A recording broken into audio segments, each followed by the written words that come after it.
In the last episode, you built a checklist. Does the interpretation match the data? Is the literature comparison fair? Are limitations honestly addressed? Is the conclusion proportionate? What's being recommended? Now we check every one of these against the real discussion of Bucer 2012. First, does the interpretation match the data? The discussion opens. The study yielded an implant survival rate of 98.8% and an implant success rate of 97.0% after at least 10 years of function. This matches the results exactly. No rounding, no quiet omission. A good sign. But notice this sentence a few lines later. Favorable 5-year results could be maintained over a 10-year period. You already know from the results that 34.9% of implants had moderate bone loss and 4.4% had progressive bone loss. The headline numbers are restated accurately, but this phrase doesn't mention that more than a third of implants showed measurable bone loss. Nothing here is false. The framing simply leads with the most favorable read of the data.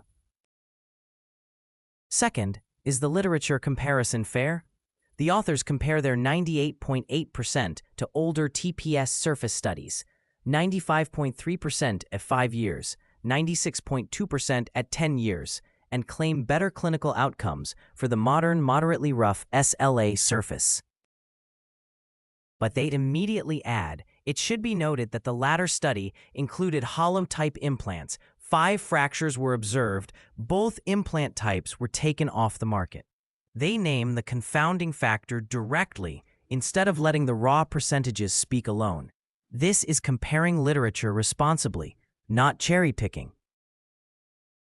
Third, are the limitations honestly addressed? You already flagged 3 limitations yourself. Loss to follow-up, a single examiner with no reliability data, and a relatively healthy population treated mostly by one surgeon. The discussion addresses 2 of them directly. Baseline radiographs of good quality were not available for every implant.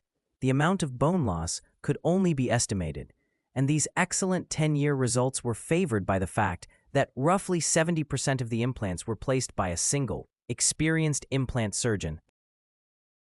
Both stated plainly, without an immediate softening sentence after. What's missing? No mention of the single examiner radiographic measurement, and no discussion of whether the 55 patients lost to follow-up differ from the 303 who returned. Real gaps, not fabricated, simply unaddressed. Fourth, is the conclusion proportionate? This retrospective 10-year study demonstrated high 10-year survival and success rates. That's a descriptive claim about this specific population, not a claim that SLA is superior to every alternative, and not a universal clinical recommendation. For a single-arm retrospective cohort with no control group, this is proportionate language. It says what happened in this group under these conditions, nothing more. Fifth, what do the authors recommend? The closing paragraph is restrained. This publication presents only the patient pool, and the overall survival and success rates will serve as a baseline for a second examination at 15 years. No sweeping clinical directive, just a stated foundation for further analysis, matching exactly what a descriptive cohort study can responsibly claim. So here's what checking all 5 elements gives you. An interpretation that mostly matches the data, with one instance of favorable framing worth noting. A literature comparison that favors the author's surface but discloses its own confounders. Limitations addressed honestly in some areas, silent in others. A conclusion that stays within what a single-arm cohort can support. And a recommendation appropriately modest in scope.